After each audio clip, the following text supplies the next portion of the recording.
Welcome to the Road to Life podcast, the show for married entrepreneurs who want to build a thriving marriage and a thriving business. We're your hosts, Meredith and Craig, relationship experts and entrepreneurs ourselves.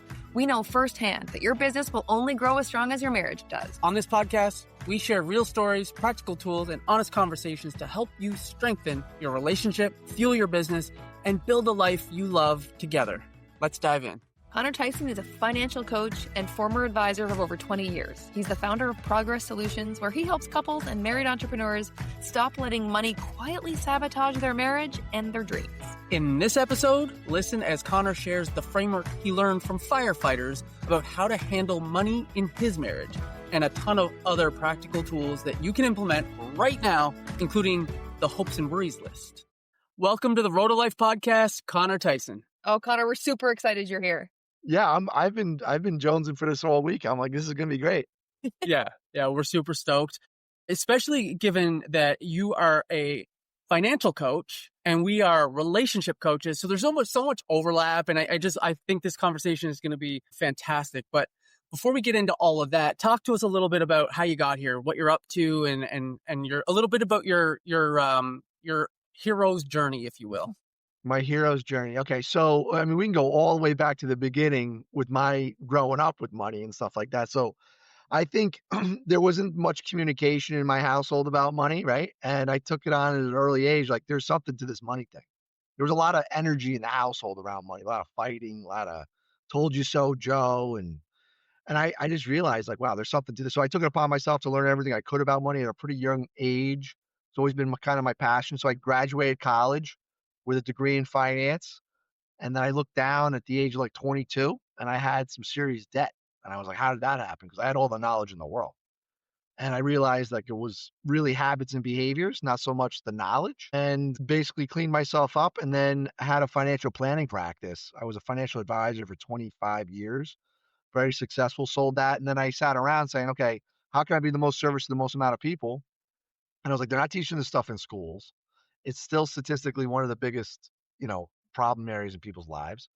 And I was like, let me just be a personal financial wellness coach, meet people where they're at and help them start winning with money, And then we met and I was like, this is exactly what we need to do. Yeah, I love it. You touched on something really important there, I think, because it goes to a lot of areas of life, including relationships. It's knowledge is one thing. Habits and behaviors is something completely different. Yes. You have to marry the two. That was a Absolutely, relationship. because it's knowledge without taking action is just knowledge, right? Like you got to move the needle. You got to apply it. You got to do something with it. Otherwise, it's just, maybe one day I'll be on Jeopardy. I mean, they ask me that question. I have no idea, but it's not going to help me out in the meantime, right? Yeah. Well, it's such a good point because the world we live in now with Google and with AI, like anything YouTube, anything you want to learn is at your fingertips. The knowledge, the information is available, but a lot of people sometimes get stuck in that information loop. I just need more information. I need more information. I need more information. And they never actually translate the information into habits, actions that will actually move you forward. Correct. So what I've seen is that it's not the lack of knowledge. Like if you ask anybody in your audience right now, how do you become financially independent and wealthy and grow wealth? They'll tell you. They know, like spend less than I make, save, avoid debt, give. They know these things. It's not lack of knowledge. Like you said, Google would have solved this problem a while ago. But it's really like you have to get deeper into why would you actually change what you're doing? Why? Right? It's not, I want to get out of debt. I want to be financially free. That's not going to do it. It might do it for like a week. But talk to me when you're in the depths of it and like really wanting to do something. Are you going to revert back to your old habits? And it has to be deeper than that. It has to be like, I'm working 2 jobs and I'm missing my kids' baseball games. And family is a really strong value in my life. And I feel like I'm violating that. Now we're getting somewhere. That's going to probably make you move, right? And that's not all the knowledge in the world's great, but you have to have a bigger reason as to why to apply that. Yeah. Right. You say that a lot too. The pain of where I am, the pain of not taking action has to get to the point that it overcomes that sort of stagnation. Like we all kind of get stuck in what we're doing and making a change to our routine, changing our habits, changing our actions, changing our behavior is hard. Oh, absolutely. I take it back to something so basic. It's like brushing your teeth. I've been brushing my teeth with my right hand since someone taught me how to brush my teeth. Someone comes along and says, "Hey, Connor, how about you start brushing your teeth with your left hand?" No, right? I'll try it. It'll be awkward, uncomfortable. I'm going to want to revert back to my right hand because that's what I know. Mhm, And the same thing with money. It's like I operate like this. This is how I was taught. This is what I do. This is how I react. When things get stressful, I go shopping, whatever it is. And then someone says, "Well, listen, how about we change a couple of things?" It's going to be uncomfortable. So mhm. that's why it's habits and behaviors. It's not that I don't know what I need to be doing. It's just in that moment, I'm I want to hit the easy button. Yeah. It's so similar to relationships in that, you know, I know I have to have that difficult conversation. I know there's a boundary that's been broken here and I need to say something, but I don't really want to have that conversation and confront that and deal with that short-term discomfort. So I'm going to put that off. I'm not going to have that conversation. And eventually we're trading that short-term discomfort for long-term dysfunction. And it's similar to what you're talking about with finances, like not doing the thing now, but then later on down the road, you wake up one day and you're like, oh crap, I can't retire. I don't have anything money set aside, and now I have a harder life long term. Yeah, So or it's Wednesday, let's have a money fight, right? Like, it just becomes such part of who you become. And the thing about marriage, well, I think we spoke about this before. It's two worlds coming into one, yeah. right? And you've learned about money prior to meeting your significant other. Hmm. Your parents taught you what you observed, how you do things. Yeah, I put everything on a credit card and pay it off at the end of the month, or I use envelopes, or whatever that is. It's different. And then you have those two things come together. It's like you better have an operating system moving forward. Otherwise, yeah, there's going to be some friction Yeah. and it's going to cause some sparks and there's probably going to be some tension. And some people, like you said, are afraid to have that conversation and they go into avoidance and that could be for decades. Yes. And then it's wow, right? And Yeah. something happens. Someone loses a job. Somebody gets sick. Something happens and there's no it just reverts back to the old, like, okay, ostrich technique. We're just gonna put our head in the sand and see what happens. Yeah. Yeah, we see it all the time. And we talked about this. The big four, one of them being money. Probably the biggest one is being money. Like relationships, there is an underlying kind of friction when it comes to money. And you must see it all the time.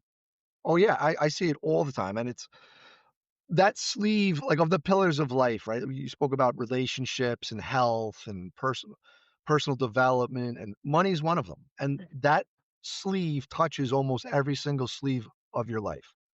Yeah. It can ruin relationships. It can make relationships awkward, like, we just went through Thanksgiving, right? If you owed your uncle $10,000, it's a little awkward at the dinner table, Yeah. right? Regardless if it's even bothering him or not, it makes it uncomfortable for you. Sometimes saying no to friends, like, "Yeah, no, sorry, I can't go to the wine and cheese party tonight. Not going to the" right? Because I'm trying to get my financial house in order. You don't wanna say that because it's awkward to you. Or, how about this? "I don't know what's going on with our household budget. I have no idea. Can you sit me down or let's sit down together as a team and go through this without, fighting? And let's set some ground rules on how we wanna operate together as a team," I right? I And it's like love I love that ground rules piece because usually when the money conversations happen in any of the conflicts, like you talked about the big four, and just to be clear, the big four being money, sex, parenting, in-laws, family, extended family. Usually when those conversations happen, it's in a high emotion state. Something has happened that's triggered the conversation. Now it has to be had. I can't avoid it anymore. It's so in my face. I have to have it. But the problem is we're in a high emotional state. When we're in a high emotional state, we're not our best, most rational, logical selves. So what you just said is like, let's set the ground rules while we're in a calm, low emotional state when we're both logical and rational. And let's talk about how we want this to work so that when those times happen, when the conflicts inevitably arise, we've got a set of ground rules that we've both already agreed to that we can stick to in those moments to keep from going completely off the rails. yeah. And it could be and sometimes it's awkward like, do we lend money to relatives? Do we when do we communicate about a purchase? Like, more than $500? Less than a like, I don't know. What does that look like for you? Is it And do we use credit cards? How do we teach our kids about money? What are some of the things we want them to know about it? You know, and those conversations happen. And like, I like what you said, like when things are calm, Mhm.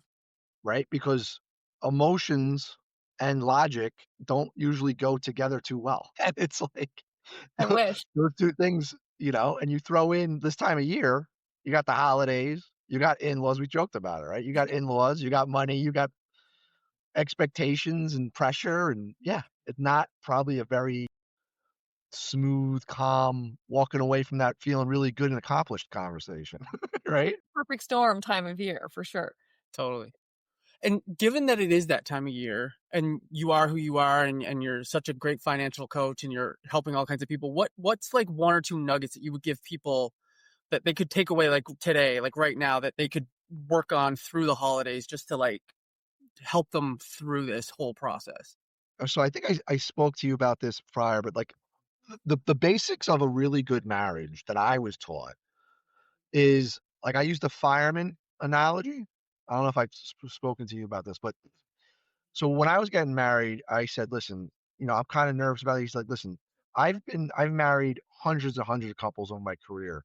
And he said, "The 4 tenets are you have to start acting like a fireman." I said, "What's that?" He said, "In scary situations, they communicate. Constant communication, like over communication. They know where everybody is at any given moment and what they need and how to get out and what, right?" That's okay. He said, two, loyalty. They have each other's back no matter what.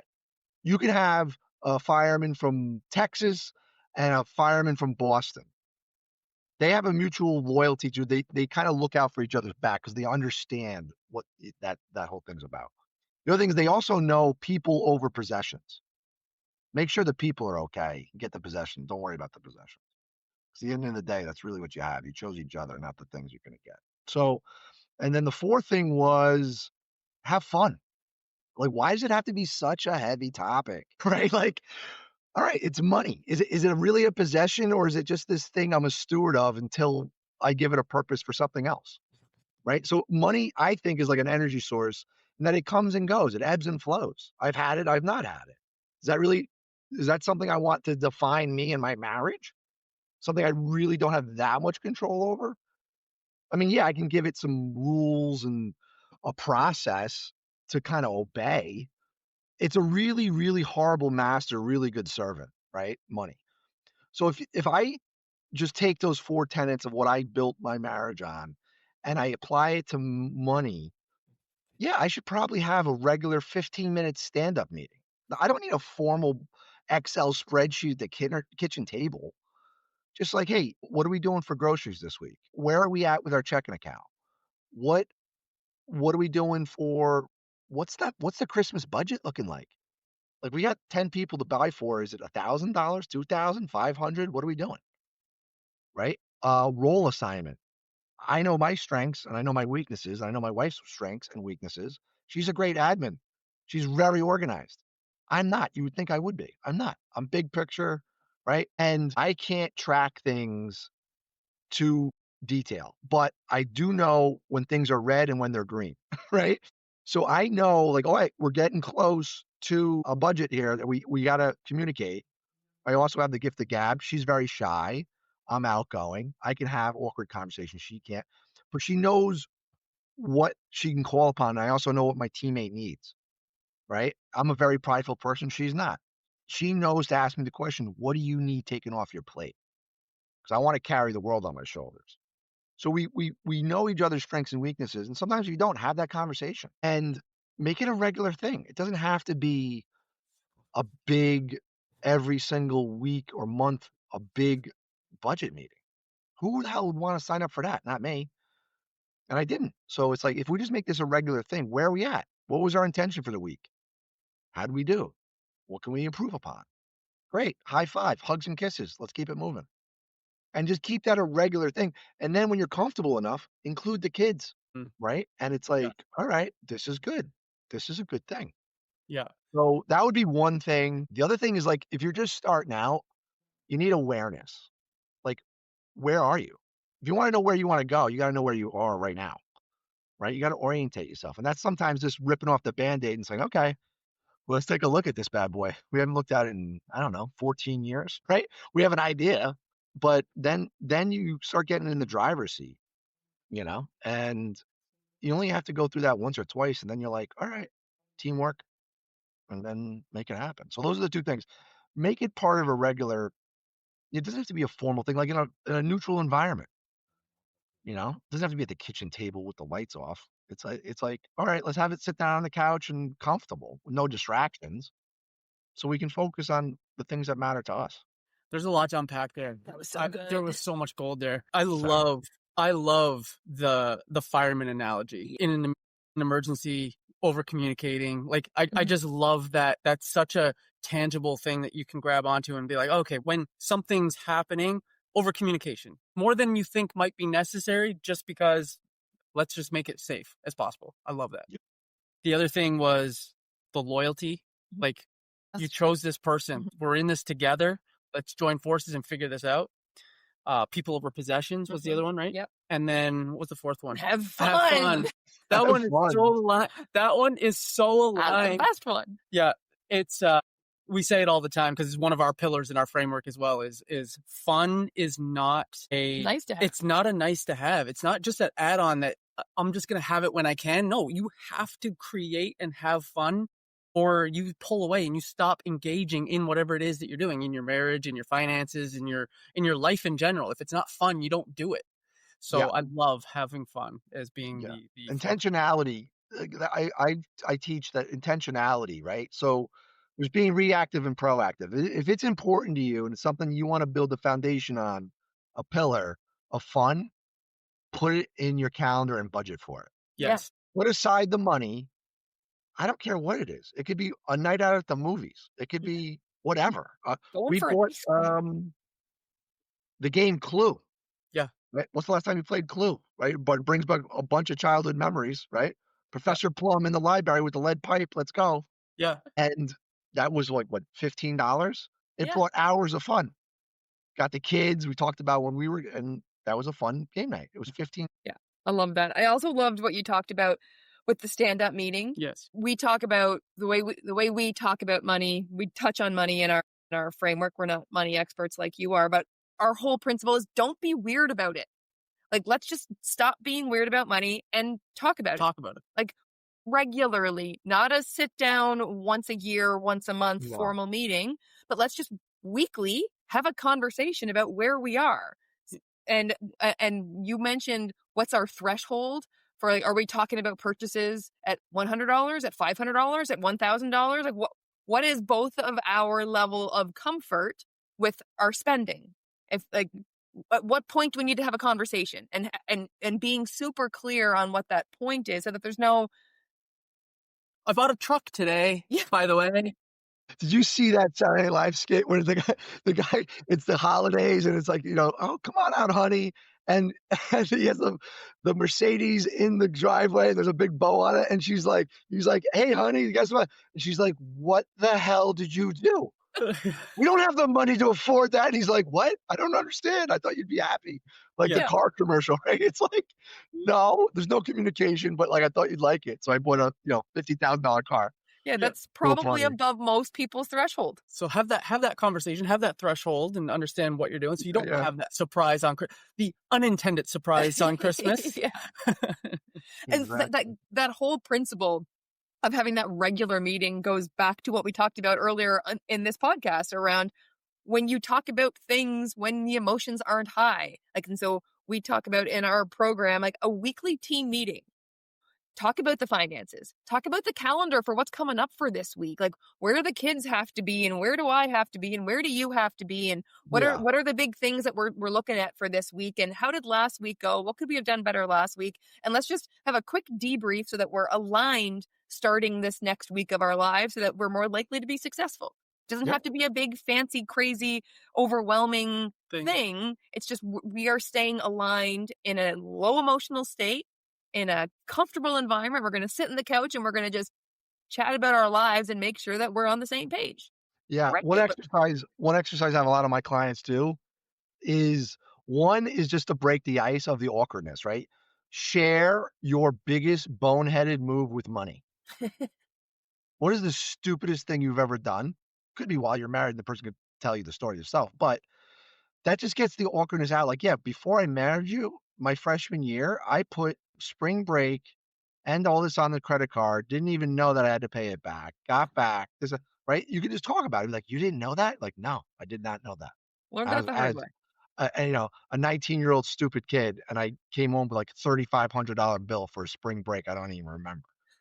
Right? I So it and also the other thing is like I call it the hopes and worry list, right? Do it separately. What are some of your hopes and what are some of your worries? And then share it, yeah. right? And then what you might see some of those things overlap. Or I didn't know that's worrying you. This is the game plan for that. I didn't know you didn't know that. Or yeah, I got that covered. Or no, we don't have that covered. And that's actually on my list and your list. So maybe we I should address that, right? That's I awesome. love that. Yeah. I love because it requires a level of vulnerability to be Yep. able to do that, to share your fears and, that requires some trust and vulnerability, so it's building that bank account between the 2 of you, and it's actually Looking into the future. yeah, totally. Dreamcast, like having that shared common vision, that North Star that you can build towards together. That's awesome. You know what? Something else you said, Connor, that I loved a few minutes ago was you talked about you and your wife and the different strengths you bring to your team, and you called it your team, which I love because that's how we refer to marriage. It's a team sport. Going from single player mode to playing a team sport is a really tough transition, but when you can make that transition and see them as a teammate, it makes life so much easier. And one of our first rules to be an unstoppable team is that everyone's contribution matters. So if you both brought all the exact same strengths to this relationship and played the exact same role on this team, what's the point of having 2 of you? The fact that you can see each other's complementary strengths and appreciate and each other's contributions is the, game plan to win. A lot of people struggle with sometimes the complementary strengths. It's hard to always see them as strengths. Like she does something the complete opposite way that you would do it because she Mhm. sees things differently and she has different strengths than you. How did you two start to appreciate each other's strengths and not get frustrated by each other's strengths? I don't think it would be appreciated. I think it was recognized out of fault and error, right? So it was like in the beginning, it was more like I was a big picture person, right? She's detail orientated. I kind of knew that moving into it, but I didn't know when you're starting a family, like you need to know what time certain things are and when they need to be done and deadlines and right. And a couple, not fights, I just say, "Yeah, okay, let's call them fights," right? Came out and it was obvious that I need things written down. You can tell them to me oratorily, and I will be like, "Yep, absolutely," and then 15 minutes later, I don't quite remember. Yeah. So, I have it across the room now every morning. Yeah, exactly, right? Craig identifies, and half the guys that are listening right now. But that took time and understanding her saying, "What do you need?" I'm like, you know what? Let's try something different. Instead of you telling me, how about we write it down?" She's like, "A thing to my list." But she started doing it, and all of a sudden, there was less missing the point, right? And it was like, well, then I had to train myself, look at the board. It was a new habit, a new behavior. Every morning, I get a cup of coffee, boom, she has in bullet points what's going on for the kids, me, and anything that she's doing. I'm like, okay, great. I know at least, and then I can build my day around that. That took some time. Some other things that she realized that I just took for granted is like I'm pretty outgoing and gregarious. I'll talk to strangers in an elevator, right? But she's not like that. So I understood that she needs like an icebreaker. She needs me to start conversations with people and then slowly back out, and then she's good, right? And those are some things that like over trial and error, she's like, "You abandoned me at this cocktail party." It's like, "No, I didn't. I was just working the room. What do you?" She's like, "No, I need you to at least like be an icebreaker Mm. for some of these things. I can't just go into a room and not talk. Like I don't know. It's awkward for me." She was very uncomfortable. I'm like, "I'm sorry. I didn't know you needed that from me." I was Mhm. like, "Sure, I'll be your Iceman. No problem, Viper." Right. So that was a Top Gun reference if no one caught it, but yeah, and so I was like, "All right," and then we had signals and, it's trial and error and you learn these things, but do you Lean into them or do you fight them? Mhm. Yeah. Right. And if your teammate needs something, if you're able to provide it, I think it makes your life easier too if you can provide it. Like it's no skin off my back. And she makes lists all day long. So she's like, all right, I gotta make another list for this idiot. No problem. Right. So it's all good and it works. I think also when you're dealing with money, there's somebody that's like the columns and spreadsheet person. Yep. And then there's the other person that's like the creative future. Oh, let's think about, summer break. And you're like, it's January. Why are you even thinking about summer? Right. They're the more creative. Lean into those things. Right. And just have role clarity and don't ask the dreamer to be the detail guy. Like, I need you to take meeting notes. Like, no, I'm not doing that. It's not, you're not going to like this, You right? won't be able to read them anyway. Exactly, right? So know each other's strengths and weaknesses, lean into that, and it makes the team better. Like you said, 1 + 1 = 3 sometimes. For sure. Yeah. And it's such a good point on the role clarity. We trial and errored role clarity for quite a while in our business, especially to really find our lanes and what we're good at and what we each bring to the table. The way you said that last bit just reminded me so much of when you say, like, oh, I've got a great idea, and you say it, and I'm like, write it down. Please write it down Yeah. because neither of us are going to remember it in 5 minutes. And tomorrow you're going to be like, what was that great idea I had? And I'm like, Hmm. I told you to write it Exactly. down, but I'm the detail person, so I need to write it down. Yeah. So yeah. So yeah, you're getting the idea. And it's no one's marriage is unique unto themselves. We all have these struggles, right? Like Mhm. I had a degree in finance. Why should I have to struggle with getting my wife on board with the principles of money and how it works? Like, of course, Yeah. it's two worlds coming into one, and there's a process. So I help, like I do refocus, gain control, set a plan, and accountability and follow through. Those are the steps. Refocus is finding that North Star, your why, your principles, your values, your priorities. Like if your life is a snow globe, you got to start organizing some things in some categories, Mhm. right? And then the hopes and worries list and really talking about communication and getting things going. Then gain control is the tools and resources, right? Like I don't know how to do a budget. I've tried it and I failed before. Or a debt payoff plan or, communication, regular communication. Like when do we have these 15-minute stand-up meetings? Do we have a family budget meeting? Do we point fingers or give hugs? Like I don't know what are we doing here, right? So and then the accountability and follow through is huge. If you don't have left to your own devices, if you're anything like me, you revert to your old behaviors, brushing your teeth with your right hand because it's comfortable. And you need some accountability and follow through. And sometimes that's why people hire coaches, right? I want to lose 15 pounds. Rah, rah, hiss kumbaya, it's the new year. Talk to me March 17th. Am I still going? It's St. Patrick's Day that day. I'm probably not going. But Yeah. if I have a really deep sense of why, and I have somebody that I've been vulnerable enough with and I've shared that with, like, I wanna have more energy for my kids. I don't wanna die of diabetes like my uncle. I want to right? That's a pretty good motivator. And if you share that stuff, and you're like, "Hey, it's raining out. I don't wanna go to the gym." That person might be like, "Okay." Or, "How about this? You told me this, this, this, and this. Is this still the case? I want this for you now." You get the other people invested in your success, and they're like, "That's awesome." And then you start celebrating successes. That's So where the fun true. comes in. When you think about, like, it goes back to what we talked about earlier, is that all of the information, you can Google it, you can AI it, you can get everything you want. But if it was just information, we'd all be billionaires with abs. But Absolutely. right, but we're not, and it's because of that point exactly, is the accountability, the having someone show up for you, with you, to encourage you to keep going in those moments where you're not motivated to go to the gym or put that little bit away in that savings account or invest in your 401k. Yep, I was that's gonna, one of them. I was gonna say RRSP, but that's a Canadian thing. Canadian, yep, Yep. 401k. Speaking American, nice Yep, work. yeah, yeah. That's right. But it's so true. Like if it's not just knowledge, you have to have that little piece of accountability.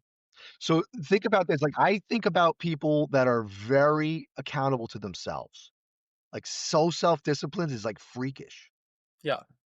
Like the people that are like the marathon runners that are like running in the snow, or the people that are like counting their macros and diet and like going to the gym all the time, or very red. Those people are such outliers Mhm. that they stand out and make other people uncomfortable, right? Yeah. Yep. Yeah. Because the majority of us, I'm speaking to everybody that's probably listening right now, we're not that. So what do we Yep. need? We have to get outside of ourselves and be held accountable to a higher standard that we want for ourselves, not for anybody else. For sure. And that's the truth. You totally just hit on something like a concept that we've been talking about now for the last several months because we were having this exact conversation of what makes some people follow through. How do some people hold themselves accountable? How do are some people so disciplined to their goals? Like what is discipline? How do you build it? And what we come to realize is exactly what you're saying is when you know where you're going, when you have your North Star, when you know what you ultimately want, the thing you're working towards, you're living for that. You're making decisions today in service of where you want to be in your life Mhm. instead of making decisions today in service of how I feel in this exact moment in time. Yeah. I'm living for what I want in the future instead of for what I want in this moment in the present. Yeah, absolutely. But the challenge is that that road is such a long road. Yeah. And We if you all want don't instant celebrate, gratification. yeah, if you don't celebrate the small wins along the way, Definitely. you're gonna give up. Like, why 100%. would you? Take the 100. most disciplined people in the world, like Navy SEALs, or Yeah. like those people are such freaks of nature that like, how do they? There's some kind of inner core that drives them that I don't quite understand. But you just take regular people that have really big Olympic athletes, right? Why is it that there's something that they've identified their own identity to? Mhm. It's very rare in human nature to violate one's own self identity.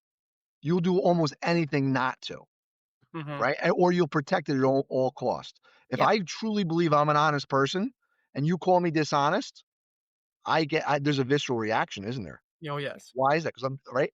So it's almost like that's why we talk about values and goals and hopes and dreams, and because that's the stuff, the emotion, right? It's in the word that Mhm. moves you. And yeah, that's basically it. I mean, that and celebration. Like I'm a big habit loop guy. If I don't get immediate feedback or Yeah. some kind of like cookie at the end of the, I'm not doing it for that long. It's so true. Like celebrating all the little for example, someone listening to this podcast, celebrate that you listened to the full podcast, that you took a note, that you took one nugget from this podcast. Celebrate the fact that you booked a call with Connor, like to talk about your finances. Like celebrate the little moments along the way, even though you didn't get to the end goal yet of, saving for retirement, whatever your goal, whatever your Whatever big it North was, Star is, but celebrate the little things along the way. And it doesn't have to be go out for dinner. Like we're not saying, like that's going to be counter to your thing, but like, you know, talk good about yourself, celebrate, have a fist bump with your partner, like just acknowledge the little steps that you're taking. It keeps you in momentum to the yeah. next thing. If you celebrate and have that good feeling of I'm making progress, it keeps you going to the next one. Because we didn't always believe that, right? Like back in the day in our corporate existence in our corporate life, like I never celebrated anything. It was like, oh, I had a goal, I wanted to get this next role, I wanted to get this next promotion and next whatever. I got it. Great. I'm already on to the next goal in my head when I've achieved this one. So there's never that sort of acknowledgement of "Hey, great job. You did the thing you said you were going to do. Congratulations to me." And I never had that thought, that moment with myself, that fist bump. I never ever did that because by the time I got the thing I wanted, I was on to the next thing that I wanted. And so I never took that time to acknowledge the work I did, all the time I put in, and actually achieving the thing I set out for myself to achieve. So that's why we start literally every coaching call, every mastermind call that we do now with like, let's everyone share a celebration. Like what's going well, because we don't Yep. take enough time to do that. And that's what gets us and keeps us in momentum. And momentum is how you bust through all the brick walls that life likes to throw in your way sometimes. It's also contagious. Yes. Totally. It's totally Yeah. contagious. It Yeah. really is. So to your point, I kind of lost my train of thought, but the thing is that being a money coach, yeah, I'm gonna let you know a little inside secret. It has nothing to do with the money. It's never about the money. People think it is, but that's the thing that's kind of blocking them from what that is. It's the habits, behaviors about the celebration of wins. It can be a big thing too. Like, yeah, it could be go get yourself the venti at Starbucks or Tim Hortons Canadian. There you go. Right. Or how about this? If you don't apply any more credit card debt, I want you to go get a full body massage for 150 bucks. Like, what? Yeah. Something that's going to be enough where you're like, I want that again. Yeah, Or it's okay to celebrate behavior change of something that you didn't do. Like that, you look back and you're like, yeah, that's not the old Connor. That's right. definitely not. No, I would have definitely not known. I would not have had all cash for Christmas. I would have definitely used my credit card and been paying it off until March 15th. Yeah, So I'm going to buy myself a little something or do something for myself because you're I love it. celebrating. That's why the whole reason you're starting the journey in the first place for you. Totally. You Yeah, know you're capable of more, and once you start accomplishing more, celebrate that. Why wait until the end of your life for the end of the rainbow? exactly. Oh, you know what? That's the exact lesson I learned when we started running. Like, I was not a runner, that's a whole other story. But when I started running, I was doing guided runs with Nike. And one of the first runs I did, the Nike coach, he was like, everyone waits till the end of the run to celebrate. You started the run today. You said you were going to run, and now here you are running. Celebrate the beginning. You don't have to wait to the end to celebrate. You can celebrate all along the way. And I was like, really? Huh. I can celebrate. I am running. I did start. Like, good for me. Yeah, high five. Like, High it five. it was a cool lesson. I never thought of it before. The And Nike running coach told me. and it's a lesson we've woven into all our coaching Yeah. because it's so important to your point. Like celebrate the beginning, celebrate starting something, celebrate the middle, celebrate the little milestones along the way, the things that are going to keep you in momentum to the next thing. It's so Yeah, great. all hard things start with change. Exactly. Exactly. That's true.